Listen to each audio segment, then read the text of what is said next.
Canada booked a slot in the round of 16, but the fixture is very tough. Who is going to join Canada? Because remember, in this fixture, let me read it out for you. We are having Brazil, which are facing Japan. We're having Netherlands and Morocco. A very interesting game, that one. We're having Germany and Paraguay. We've talked about that. And then we have Cote d'Ivoire versus Norway. We have France versus Sweden. England versus Congo, Mexico and Ecuador. And then we have Belgium versus Senegal on the Wednesday first. We have USA and Bosnia.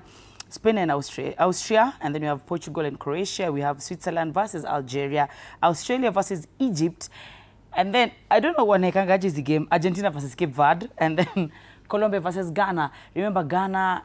A lot of people say that African Bali, but they won over Panama 1-0. That was called by Caleb. Is it Caleb Yarenki or Caleb or something? You're right. Aracho, who is likely to join Canada to the round of 16 after seeing that fixture?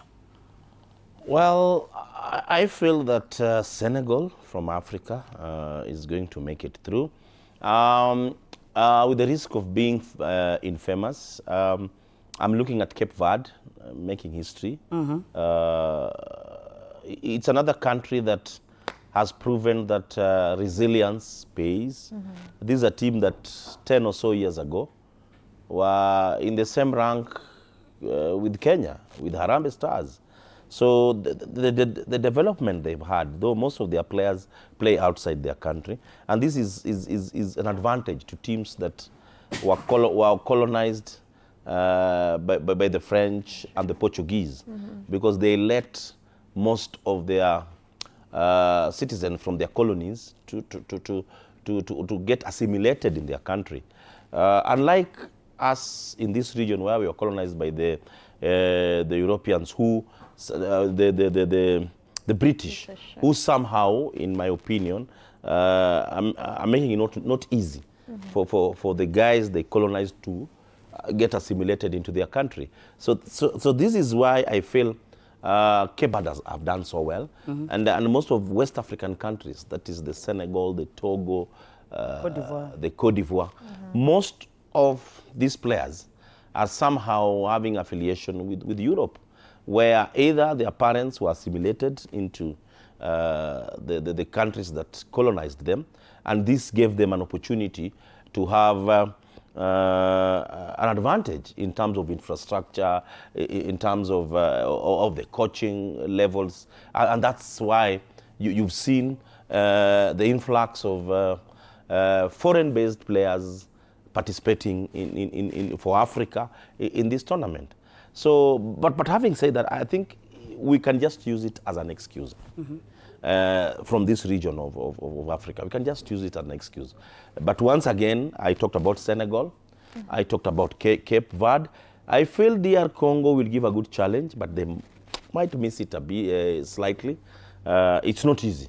Just coming in after all those years, then bringing in surprises. Egypt.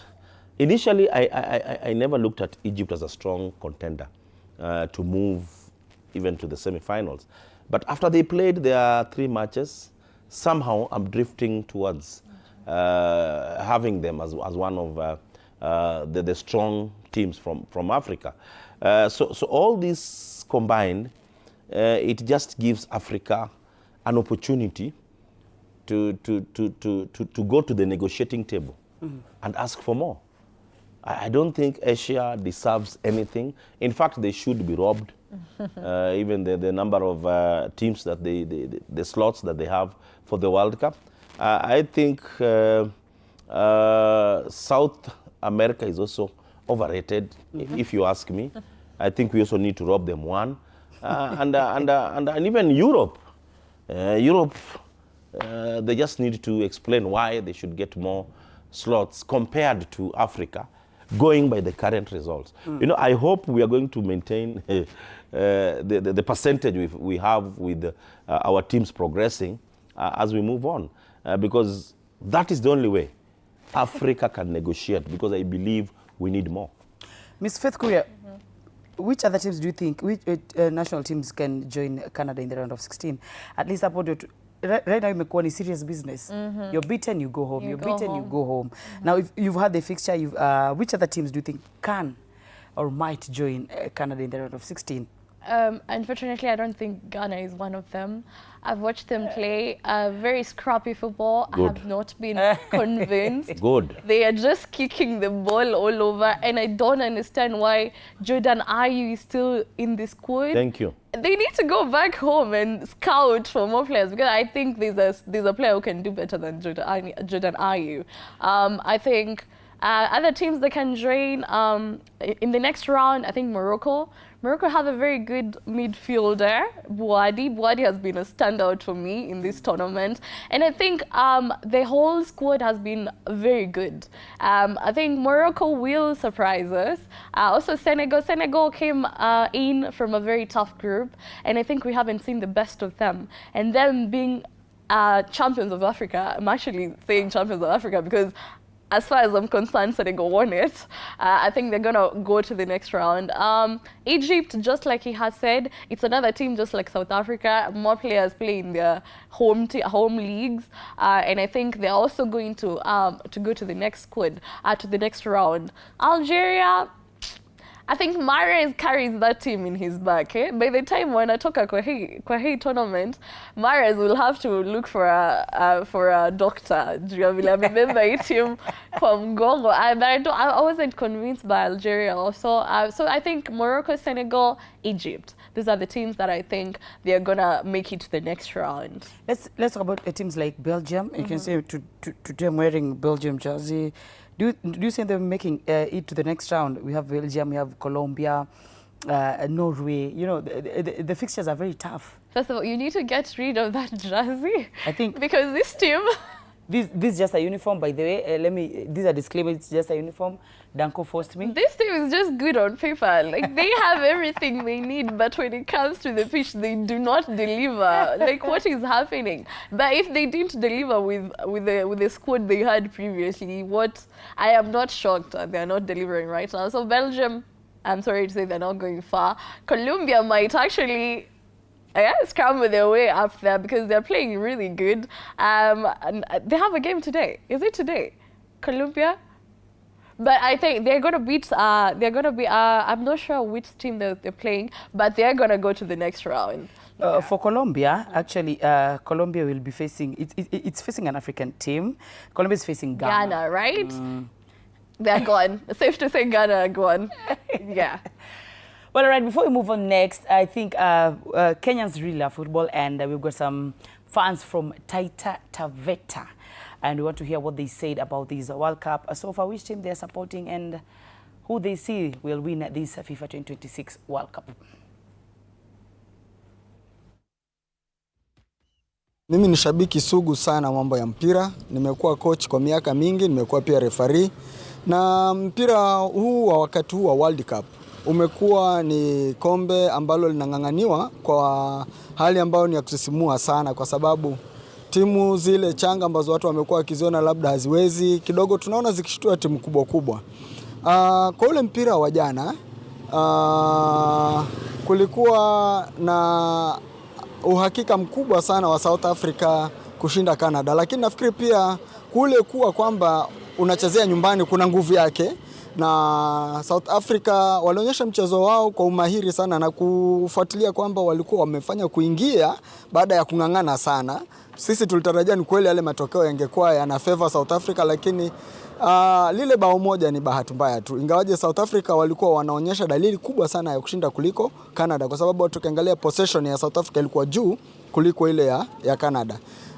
So hatuwezi kudharau ama kuignore ile fact kwamba Canada ilikuwa inacheza nyumbani. So hilo ni jambo moja ambalo lilichangia.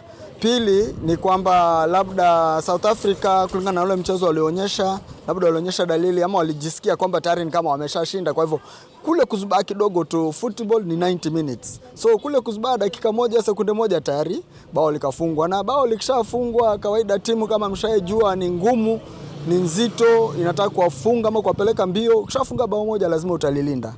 Hata kama ni kuning'inia juu ya vyuma na kukaa players wote 11 ndani ya chuma, wao wacheze tu huko tu, wacheze tu, lakini kule ndani ya bao wasilione. Kwa hivyo hiyo ndo hasa ilitokea jana. Pengine zungumzia swala zima la mchezo wa timu za Kiafrika katika shindano hili.